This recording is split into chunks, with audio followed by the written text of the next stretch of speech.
Hello all you beautiful peoples. I tell you, I'm on the roll today.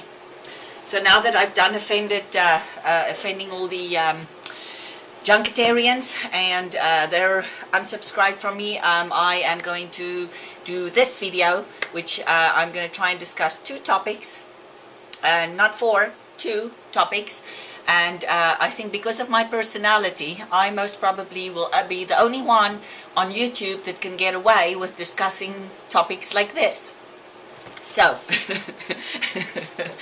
alrighty, here we go. I have had this conversation with many people that I've trained, and I am getting the same questions from a bunch of the people that is on this diet, whether it is contestants or non-contestants, just people following along.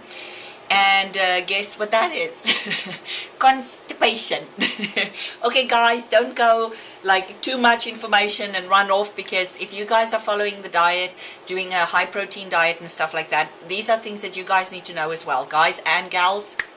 Okay, so the first thing that happens is I'm gonna give you guys a little bit of detail. I'm gonna try and alrighty then, I am going to try and make this as fun as possible, because really if any kids watch this, they should have fun, and the guys should be sitting there going, oh my god, you know, whatever. So okay, first things that you guys need to know is when you're on a high protein diet, you need to basically refer back to a video that I've done like right at the beginning, where I started discussing insulin and where food goes in your body and stuff like this.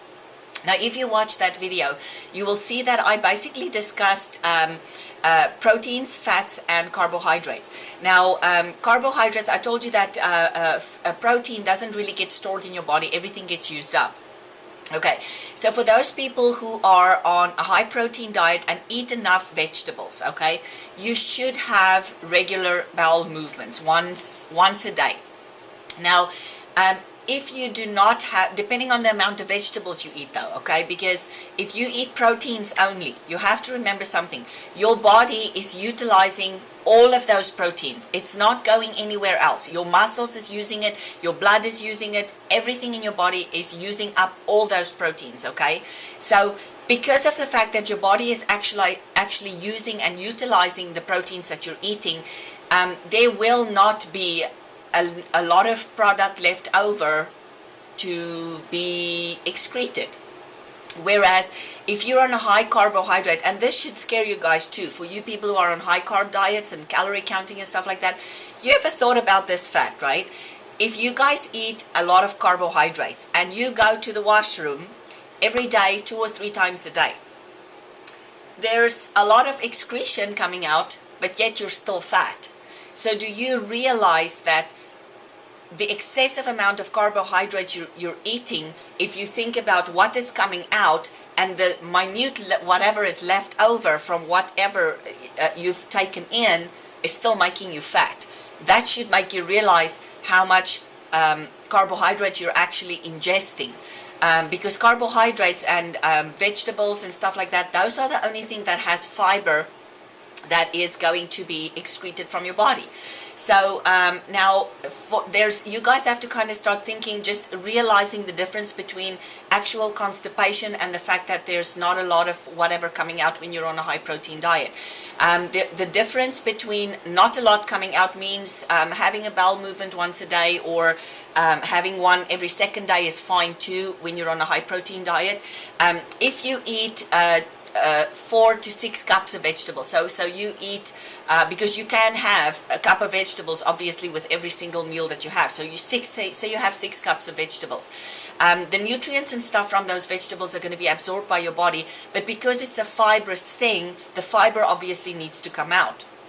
Now if you're on a high protein diet and you do not eat as many vegetables, like your 6 cups of vegetables or whatever, say you eat a cup of vegetables, that cup of vegetables, like your body is going to utilize 3/4 of what's in that cup, and there's only a little bit going to come out. But because it's a vegetable, you will have a little bit more coming out than when you basically just eat protein. So if your diet, if you guys start on the high protein diet and you have a struggle with finishing all your foods, your main source will be protein, in which case you will not have many bowel movements. And when you have bowel movements, there will not be a lot, because your body is utilizing all the protein. So now I'm talking to the people who has now decided, okay, they're not constipated. To the people who is constipated, there's a couple of things that you guys should know. There is a product that you can take that is not harsh. It is actually a real fiber. It's called psyllium husk, and I'll use my little idiot box here and I'll spell it out for you, that you guys can buy. You can use that 2 or 3 times a day, even if you're not on a diet. If you're not, like, you remember my video that I had on probiotics, this is another thing that you guys can take just for the basic health of your intestines and your colon. Okay, if you take fibers and stuff like that, the fiber is good to get all the other junk out of your system. And if you don't, like, you know, the colon cancer is one of the big things also that's going around and stuff like that. So you need a healthy colon, and to have a healthy colon, you really need fiber. Now, I know a lot of you guys like to drink those Benefiber, those little orangey things that taste like it's a little powder that you mix with water. Somebody was asking me about that, and people, you should know something. Now there's going to be a little bit more detail, so guys, if you're going to freak out over this, then just leave right now, because the next couple of next things I'm going to say has detail. Sorry about that, but it does. First of all, how does your colon work? How does your intestines work? They basically work like a muscle. They start from the top, and whenever you eat food, they work and push the food down your intestine to be excreted. The way that they do that is called a peristaltic movement. It's basically the muscle that moves like from the top. It squishes and it pushes down, and then it opens up. It's like a worm with little pieces to it, and each one of those muscles contract and pushes the food or the excess or whatever down into the next one, and so it keeps going.